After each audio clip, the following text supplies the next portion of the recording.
पिछले 70 साल से तमाम सियासी जमातों ने अपने मफाद की खातिर मुसलमानों का इस्तेहसाल किया है। खुसूसन रियासत महाराष्ट्र में कांग्रेस, एनसीपी और समाजवादी पार्टी इसकी सबसे ज्यादा जिम्मेदार है। महाराष्ट्र में सत्ता की मलाई खाने के लिए बेताब कांग्रेस, एनसीपी और समाजवादी पार्टी ने अपने पार्टी के मुस्लिम पिट्ठुओं का और नाम नेहाद सेक्युलर नेताओं के बीजेपी के दौरे इख्तिदार में मुसलमानों को लुभाने के लिए खूब इस्तेमाल किया और मुस्लिम पिट्ठुओं ने और नाम नेहाद सेक्युलर नेताओं ने भी अपने आका को खुश करने के लिए मुसलमानों के जज्बात के साथ खेला और मुसलमानों को लुभाने के लिए कोई कसर नहीं छोड़ा। रिजर्वेशन दिलाने के बहाने खूब आवाज उठाई और महाराष्ट्र के मुसलमानों को खूब सुनहरे ख्वाब दिखाए। ये देखिए साबिक वजीर आरिफ नसीम खान और अबू आसिम आजमी समेत कांग्रेस लीडरान क्या कहते हैं। मराठा और मुसलमानों को आरक्षण मिलना चाहिए।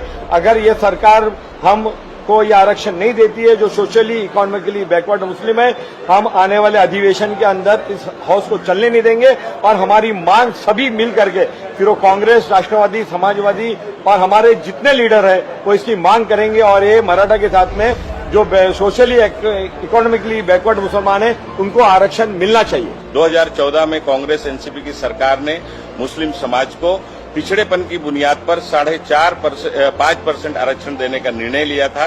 उसको लागू भी कर दिया गया था, चालू भी हो गया था, लेकिन सरकार ने अध्यादेश को जानबूझकर लैप्स होने दिया और उस दिया हुआ आरक्षण को रोक रखा है।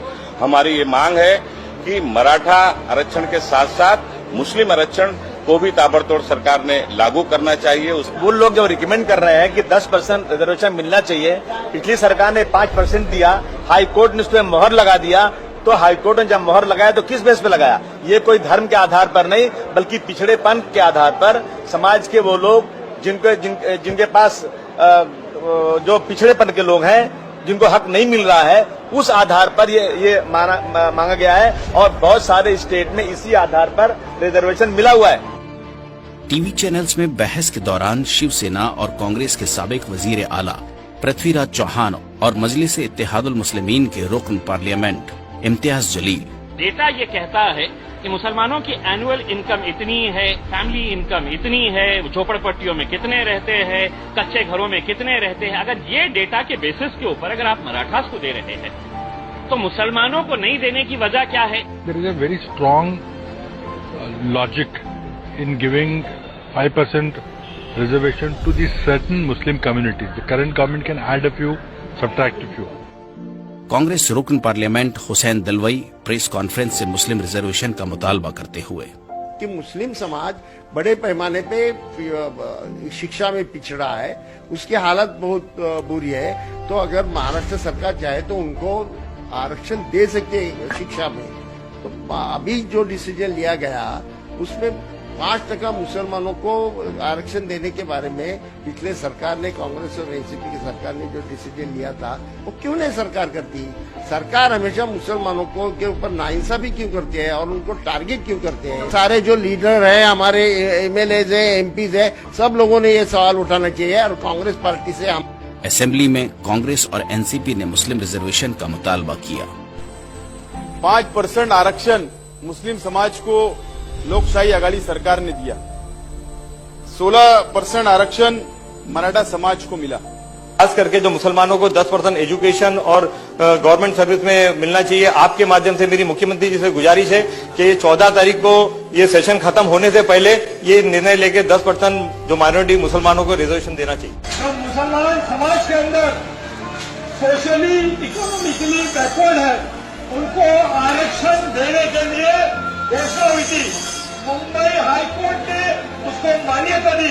अध्यक्ष महोदय, 5% आरक्षण मागच्या सरकारनं शिक्षणामध्ये आरक्षण मुस्लिम समाजाच्या मुलांना दिलं होतं आणि अध्यक्ष महोदय मान्य उच्च न्यायालयाने ते मान्य केलं होतं। काही मराठा आरक्षण देण्यासंदर्भात त्याला स्थगिती मिळाली। आता त्यानंतर सरकार काय कारवाई करतं, त्याचे मोर्चे निघाले, बॅकवर्ड कमिशन स्थापन झालं, तो काय निर्णय होईल अध्यक्ष महोदय। कांग्रेस के साबिक रियासती सदर माणिक राव ठाकरे रिजर्वेशन की हिमायत करते हुए टीवी चॅनल पर संदर्भामध्ये आमची भूमिका अत्यंत स्पष्ट आहे। जोपर्यंत हे आरक्षण मुस्लिम समाजांचं त्यांना मिळत नाही तोपर्यंत आम्ही जागोजागी निदर्शनं करू, आंदोलन करू आणि मुस्लिम समाजाला आरक्षण मिळालंच पाहिजे या दृष्टिकोनातून विधानसभेत, विधान परिषदेमध्ये, विधिमंडळामध्ये सुद्धा आम्ही तशा प्रकारचे प्रयत्न केले. साबिक वजीर आरिफ नसीम खान असेंबली में मराठा और मुस्लिम रिजर्वेशन का मुतालबा करते हुए की आम्ही मुस्लिम समाजातील कुठल्याही मागासलेल्या समाजाला आरक्षण द्यायला समर्थन करणार नाही आणि संपूर्ण देशामध्ये हा आम्ही आरक्षण देणार नाही. तर या शासनाची काय मनस्थिती अध्यक्ष महोदय?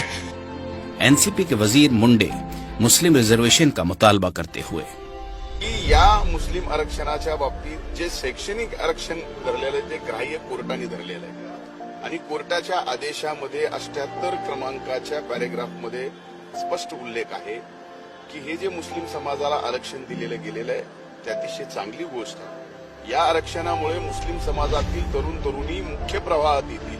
पण भाजपचं सरकार मुस्लिम आरक्षण देऊ शकत नाही आम्ही सुरुवातीपासून म्हणत होतो. रियासती वजीर नवाब मलिक ने भी प्रेस कॉन्फ्रेंस के जरिए रिजर्वेशन की बात की थी और जल्दी से जल्दी करने की बात की थी. मराठा आणि मुस्लिमांना आरक्षण देण्याबाबत घोषणापत्रामध्ये जाहीर करण्यात आला होता आणि राष्ट्रवादी काँग्रेस पक्ष त्याची अंमलबजावणीसाठी कटिबद्ध आहे. आम्हाला आशा आहे की या राज्यामध्ये मराठा समाजाला, मुस्लिम समाजाला आरक्षण देण्याचे निर्णय लवकरच होईल. पण हा निर्णय घेत असताना या राज्यातले schedule caste, schedule tribe, OBC यांचे आरक्षणाला धक्का बसणार नाही आणि ही आरक्षणे राजकीय राहणार नाही. नुसता शिक्षणासाठी आणि नोकऱ्यासाठी ही आरक्षण देण्यात येईल, कारण हे दोन्ही समाज पण इतर समाजासारखा मागासलेला आहे आणि त्या धर्तीवर या दोघं समाजाला आरक्षण देण्याबाबतचा निर्णय आम्हाला लवकर अपेक्षित आहे. रियासती वजीर जितेंद्र आव्हाड ने भी मराठा समाज के साथ साथ मुस्लिम रिजर्वेशन की बात की थी.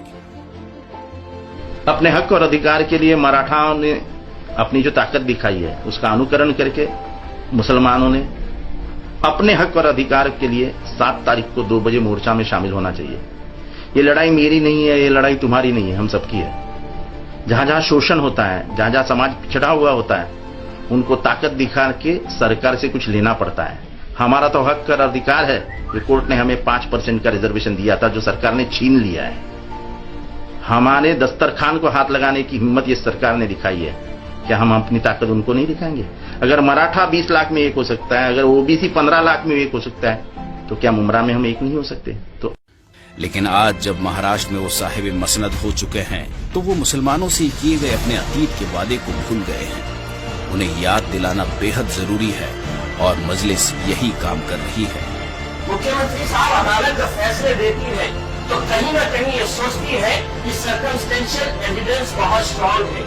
मुसलमानों को जब अदालत ने 5% एजुकेशन के अंदर रिजर्वेशन की इजाजत दी थी तो कहीं न कहीं उन्होंने देखा था कि Ranganath Mishra commission, Mahmood Rahman commission, Sachar commission ये सरकारों द्वारा अपॉइंटेड किए गए थे. अध्यक्ष महोदय, उस दिन बड़ा खराब लगा जब ये बोल सकते हैं, अबू आसिम साहब बोल सकते हैं, मैं बोल सकता हूँ मुसलमानों के बारे में, लेकिन जब कांग्रेस के आरिफ नसीम खान साहब खड़े रहते हैं और ये गुहार लगाते हैं तो मैं उनसे पूछना चाहूंगा, 15 साल तक सो रहे थे आप लोग जब आपके हाथ में सत्ता थी, आपके हाथ में सत्ता थी और मजबूरी थी आपकी. बोलिए आपने राष्ट्रवादी कांग्रेस से पूछना चाहते हैं कोई मजबूरी थी आपकी? ये आप हमें आज किस मुंह से आप मांग रहे हैं?